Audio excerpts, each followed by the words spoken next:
मित्रांनो, मेंदू हा आपल्या शरीराचा महत्त्वाचा भाग आहे.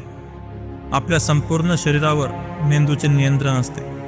ज्यांचा मेंदू निरोगी असतो तेच लोक पुढे यशाची शिखरे गाठतात.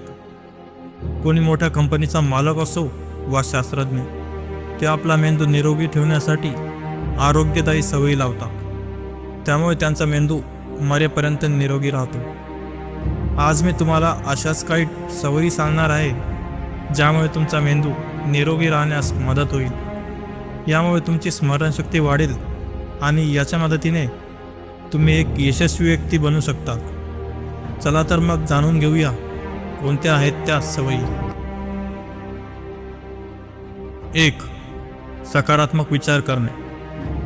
मेंदूला निरोगी ठेवण्यासाठी तुमचे विचार हे सकारात्मक ठेवणे खूप गरजेचे आहे. त्याच्या मदतीने तुम्ही आयुष्यात जे हवे ते साध्य करू शकता. यासोबतच सकारात्मक विचार केल्याने तुम्ही तणावमुक्त आणि आनंदी राहाल. एक नेहमी लक्षात ठेवा की फक्त आनंदी व्यक्तीच अडचणींना हसत हसत सामोरे जातो. 2. व्यायाम करणे. मेंदूला निरोगी ठेवण्याचा सर्वोत्तम मार्ग म्हणजे व्यायामाला आपल्या दिनचर्येचा एक भाग बनवा. ज्याने केवळ तुमच्या शरीराचे आरोग्य नाही तर मेंदूला देखील रक्तप्रवाह करण्यास मदत मिळते, ज्याने आपल्याला फोकस करता येतो.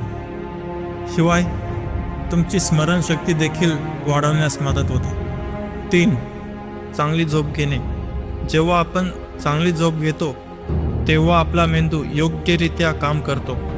त्यामुळे आपल्याला 7 ते 8 तास झोप घेण्याचा सल्ला दिला जातो. जर आपली झोप झाली नाही तर आपल्याला तणाव आणि डिप्रेशन यासारख्या अडचणी वाढू शकतात. त्यामुळे कोणत्याही कामात मन लागत नाही. जर तुम्हाला जीवनात यशस्वी व्हायचे असेल तर तुम्हाला चांगली झोप घेणे गरजेचं आहे. 4. Healthy diet. यशस्वी लोक त्यांच्या रोजच्या आहारात नेहमी हेल्दी पदार्थांचा समावेश करतात, ज्यामध्ये भरपूर पोषक तत्व असतात. हिरव्या पालेभाज्या, फळे आणि ड्राय फ्रूट्स हे मेंदूला अतिशय तीक्ष्ण आणि निरोगी ठेवतात. तुम्हालाही तळलेले पदार्थ खाणे बंद करून हेल्दी पदार्थांचा जेवणात समावेश करावा लागेल. 5. मेडिटेशन करणे. मेडिटेशन हे मेंदूसाठी खूप फायदेशीर आहे. यामुळे आपला मेंदू शांत राहण्यास मदत होते. यशस्वी लोक रोज ध्यान करायची सवय लावतात, त्यामुळे त्यांचा फोकसही वाढतो. मेडिटेशनमुळे तणाव कमी होण्यास मदत होते.